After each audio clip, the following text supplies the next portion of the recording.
मर्द की कमाई पर सबसे ज्यादा हक किसका होता है? एक आलिम दीन के पास एक शख्स जाता है और वो ये सवाल पूछता है और वो आगे से इतना खूबसूरत अंदाज में मिसाल देकर वो आगे से जवाब देते हैं, वो मैं आपके साथ अभी शेयर करता हूँ।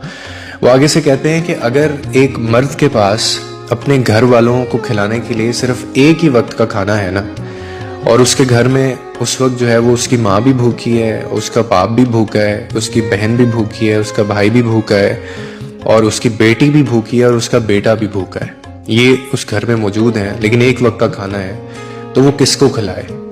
और साथ में उसकी बीवी भी भूखी है।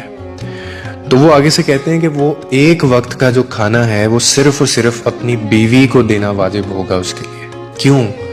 क्योंकि उस खाने के ऊपर सब लोगों की निस्बत जो है वो बीवी का हक ज्यादा है। यानी बीवी पर खर्च करना मर्द के लिए सदका भी है, इबादत भी है, रिस्पॉन्सिबिलिटी भी है, ये तीनों चीजें हैं।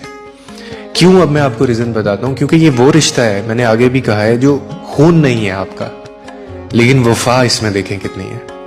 माँ बाप भाई या जो बहन होते हैं ये आपका अपना खून है, मगर बीवी वो रिश्ता है जो तुम्हारी किस्मत में लिख कर तुम्हारे नसीब से तुम्हें मिलती है, और फिर वो तुम्हारी हर थकन, हर दर्द और हर परेशानी को बांटती भी है।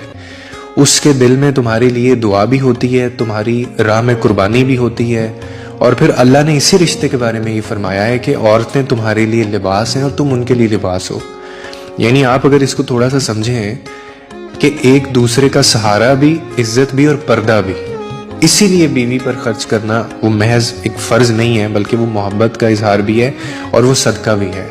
बाकी आपके ब्लड रिलेशंस हैं।